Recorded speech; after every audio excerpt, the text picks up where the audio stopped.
Savage, and with me today here live is JJ Savage. I know you can't see us yet, but if you're out there and you're seeing this video, please share it. We just shared it a bunch of times, and we just shared it to the JJ Savage group, so you could go from there and share it and help him out and get some people to like his group. November 25th is what we're here to talk about, and this is a November 6th Halloween edition that was supposed to happen, but I had a headache so fucking bad that I had to cancel. And I'm going to change things here now. Look at this. I just want you to check something out real quick. I've claimed JJ Savage to be a vampire. And that's why we're going to have a theme of vampires today. We have opposite schedules. I sleep 8 to 6. He sleeps. And today you're up early. You're actually out in the daylight. So for being an actual rock and roll fucking vampire, how are you existing outside today? You're a nighttime person. Is this a rock and roll lifestyle you've taken on? 6 a.m. till like 4 or 5 p.m. But I went to bed early last night and was able to see you text me today to do this. So thank you. Yeah. And then you're like 5. I'm like, no, 3. Let's get it over with. Let's do this. Because we got Gozer coming on the show tomorrow night, and I didn't want to pack you both into one show. So, all right, man, let's just start and give our viewers an idea. JJSavage.com. The social networks are all there. You can go there. And November 25th is a show. We'll get into that. Oh, yeah. You were a hungry young man playing guitar, and you blew away most of the adults that I've ever seen pick up a guitar, including myself. You were playing to backing tracks at one point, and I wouldn't say it was out of desperation. I would say it was out of, fuck it, if I can't find a band, I'm going to play. So let's start the JJ Savage in the beginning, because I know I met you.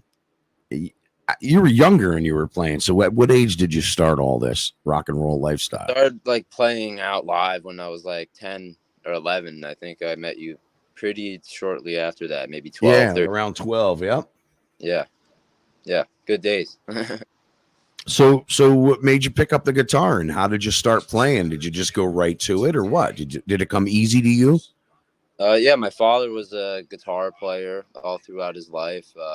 Just really liked rock music, metal music a lot, and I just kind of took that from him and ran with it. It's in the blood, kind of. So did you take guitar lessons, or did Dad actually sit down with you and go, here's how we do it? We play along to this Kiss record, this Cooper record, this Zeppelin record. How did it start? Was it guitar lessons? Yeah, mainly just putting the guitar in my hands at first and seeing if it even felt right, Did it feel right? How'd it feel? Oh, dude, it's the fucking best feeling on the planet, man. Holding guitar. And what were you, like 8 or 9 at that time? Dude, I might have been 6 or 7. Really, that young? Okay. Yeah, but I didn't really get into it really until I was like 8 or 9. My dad got me an Epiphone Les Paul, and I just kind of ever since then it's my life. So are you self-taught, or you just jam with people and learned that? Did you actually teach yourself, or did you have a guitar teacher? So I had 3 teachers, all in the 518. Henry McFerrin was actually my first. R.I.P. to Henry. Okay. Brothers, he was my first guitar teacher. Then shortly after, I started taking lessons with Mike Campese. Absolutely. Shredder here.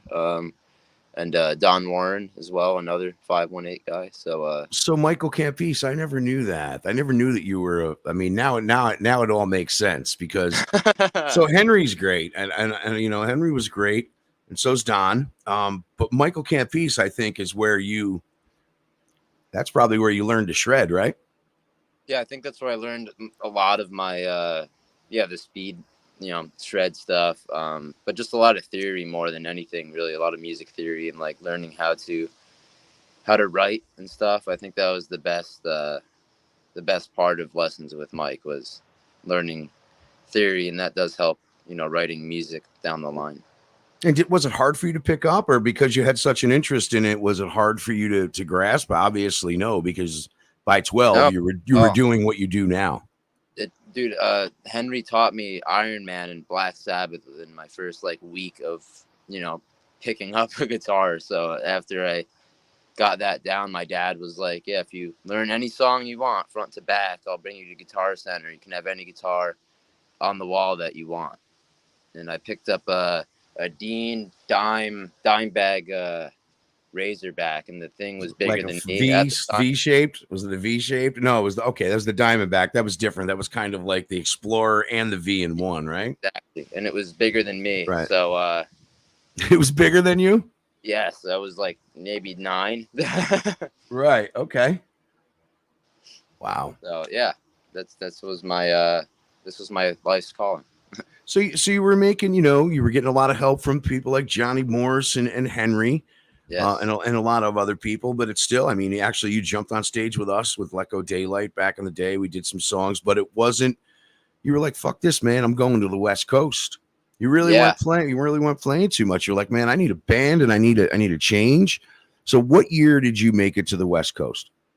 I moved out there in June 2018. So Right. I've been 4 years, almost 5. And you're coming back to visit. You're hanging. I know you got some other projects we're going to talk about, mainly the show, and we'll pop up the flyer here. And because we want to give props to all the other bands that are playing here, and that's going to be at Empire Live. And if you got any comments or any questions for JJ Savage, now's the time. I know there's some family and friends start to circle in now too. Go ahead, let loose, and the ball busting may begin. As you know, I have the vampire background of bats flying around. We were supposed to be here on Halloween, but we are here now. This is Capital Underground Face to Face, and we're sponsored by Paulie's Hotel, and we are sponsored by Putnam Place in Saratoga. But the show's going to be at Empire Live. It's on November 25th, and boom, there we go. So here's the flyer. Last Pharaoh, JJ Savage, Deveria, Reprise, and Axe to Grind. And this is going to be a great, great show. Now, tell us about your band and current members. And it seems like you got something pretty solid going. You guys have been together a little bit now. Yeah, this is my my dream lineup, is what I like to call it. My whole life, the band that I've wanted to have. It's got Michael Butler of Exodus on bass, and Andy Gallion of Death Angel on drums. I'm gonna have a guest guitar player, my old buddy Tommy O'Donnell. How did you connect with those guys that you're playing with right now? When I moved out there, I had a lot of trial and run, like, lineups for the band. And my boy Brent, he's my manager. He's my right-hand man. He's good friends with both Mike and Andy, and he called them and wanted to see if they would be interested, and it all worked out, It just kind of. That's cool. So you immediately went out there, made some connections, started a band, and like Chrome or like Jupiter Hall or like anywhere Empire Live, now like the Whiskey is like like a bar that you regularly play. Some other bars down there. Yeah, that's our that's home like base for us in LA. Yeah, but that's the breeding ground for a lot of big metal and hardcore bands and rock bands and Motley Crue and Van Halen. Everybody goes back to the Whiskey. And that's like your home. And it does. I mean, these videos are proof of it. You can see a lot of videos on JJ's Facebook and, of course, all the social networking. But you see it on YouTube, and there's a lot of people in these crowds, and so you're well received. You're well received in the West Coast. Yeah, it's really a big fireball of energy in LA, San Francisco as well. I've been seeing a lot of association with Sony. With the name, I think we need to talk in depth about this and just get the word out there and what's been going on. Okay. Absolutely. Yes. Ask away. Well, I was asking for you to tell me about Sony. Okay. And that's because I just see Sony on flyers, Sony on billboards. And is it a record deal? Is it a tour? What's going to be happening through this Sony connection? We started out with Universal. We released a single called Junkyard Dogs that ended up hitting the top 10, actually number 9. So yeah, it was in the top 10 on the radio charts, along with Five Finger Death Punch, Bad Wolves, the Pretty Reckless. Then that contract just kind of ran out of time. It was 3 years, and we needed more like distribution and just a label to help push the music. And Sony pulled through. They're amazing. The Orchard is the distribution company. So they've The been great. Orchard is well known. I've heard a few other bands that were distroed, Clay People bands from around here that were distroed through that. How is that? Do you feel like the distribution does it? Do you think it really fucking matters anymore? I mean, do CDs come out? What do people listen to? They're everything's from their phone to their stereo, Bluetooth. Yeah, it's really the marketing and the promotion that you get from that distribution with the label. I mean, you can go on like DistroKid and upload like 10 albums today if you wanted to, Right. I'm about to do that myself, and even today, because you have to. And I'm not even like looking at printing CDs, but with Sony, is there going to be, I mean, and this isn't a dig. This is more of like, hey, you've been out on the West Coast. You're coming back to play here. You're bouncing around playing a little West Coast shows. What about getting around on a little U.S. tour now? Is there any tour plans for the newest JJ Savage? Yeah, we plan on getting a tour set up for next year. This year is kind of over almost. So, yeah, we have a few dates in San Francisco that I've yet to announce. We're looking at other LA dates, but what we really are, the missing piece is booking agents. Obviously, managers and the record labels are not booking agents. So, but I'm guessing they're looking at these videos, including the one we played in the beginning of the show with, I mean, they have, 10, 13,000 hits on them. And I'm sure they're looking at it going, okay, people are paying attention to this guy. So, yeah, that must be frustrating though. So, but you go out there and you get it yourself. I guess you can connect with bands now with that Universal thing, I guess, in the beginning, or was that Sony with all those other bands you mentioned, Five Finger Death Punch, and that was all Universal. Right. So you've made some connections with some of those bands. So hopefully we can get you out on the road doing some things. As you can see here, also, I am running. You see the YouTube address here, and also. Right now, is that the right one or the wrong one? That's all right, man. That's all right. Okay, so there's some JJ Savage too as well. And jjsavage.com can bring you to all the cool places where he is online. How do you like the West Coast versus the East Coast? I mean, you've been there a few years now. It's just so much different, man. It's not better or worse in like any ways. It's just kind of the people really are different, and it's really expensive. That's the main things. Do they treat you differently because you're from New York, or have you found some cool friends out there? I think they enjoy it. I think they enjoy the like the East Coast, like Northeast like accents, the way we talk, things like that. I know, even though we don't really have like a New York accent because we're from upstate New York. But they hear the thes and the does and the uhs in us. Please share the video. JJ Savage is our guest. Yeah, Albany. I'm gonna just pull up the flyer again. This is the show that is happening, and that is happening on November 25th at Empire Live. Let me pull this down right here. Black and Blue Productions, Upstate Black and Blue, Step Up presents SLP Concerts. This is a great mix of bands, JJ. I don't know if you know any of these guys. I know Last Pharaoh you might be connected with, but Reprise, Axe to Grind, and Deveria, top metal bands in the area, rock bands. This is a perfect show. It's fucking Thanksgiving. People are going to be home. So this is actually Black Friday, right? I don't see it doesn't say Black Friday, does it?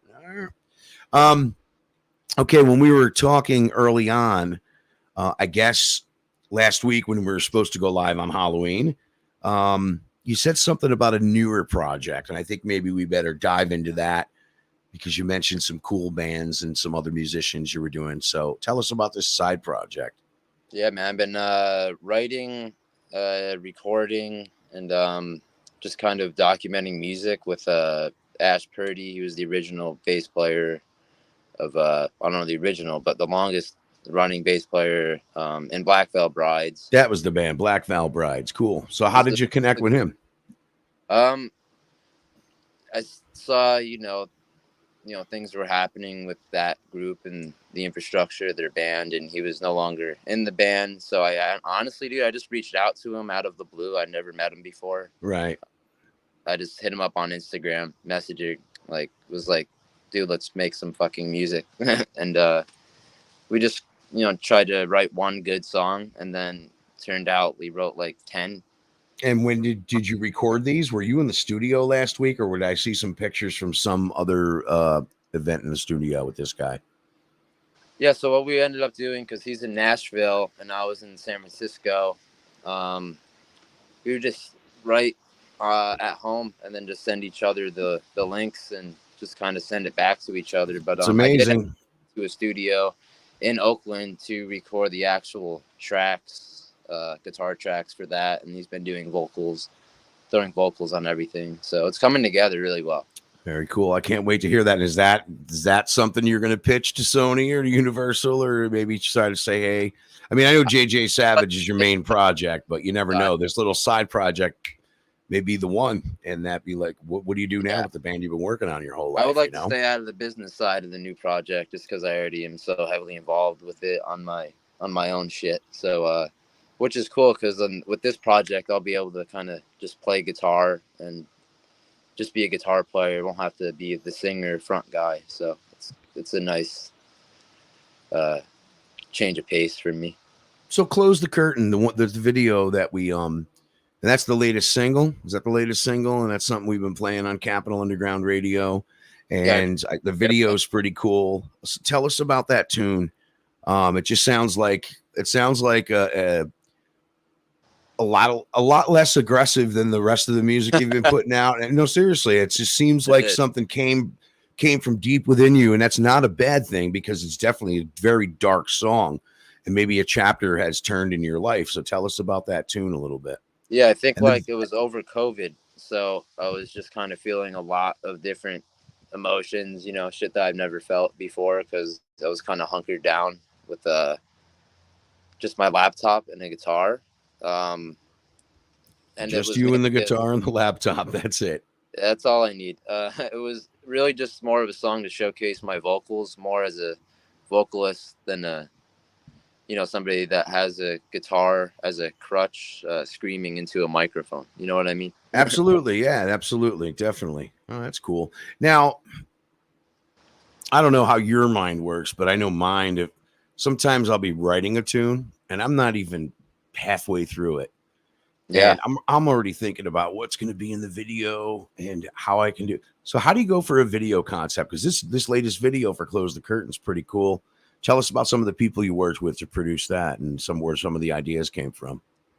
Yeah, honestly, it was just kind of thrown together. We had some footage from a show in San Francisco, and we combined that footage with the amazing Jody Banks, who made that video. He just kind of took archive footage and threw it in. Brent, my manager, is heavily involved with the creative aspect as well, which a lot of people don't think managers should be, but he's not just a manager. He's also like an accomplished musician, songwriter. He's amazing. So yeah, there's no I think with the music business, you can wear more than one hat, and that sounds what this guy's like for you. It is. Okay. So, all right, I'm going to bounce around a little bit. I think we're going to take a little break for you and I, but for the viewers, we're going to play another video. This America tune. Tell me about this tune right here we're about to see. Yeah, New America. New America. There it is. Was actually the first song off of like the new batch of material that I recorded. Yeah. And it's just about, the concept of the music, and the vocals is just about I guess freedom and not fucking taking a side, just kind of having a mind of your own. Wow. I found a video of myself from when I was like 8 or 9 years old. It was actually my first musical video. You want to see it? It's real quick. I would love to see it. Absolutely. Come my lady, come my lady, you're my butterfly, sugar, baby. Come my lady.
Yeah, New America. Wow, dude.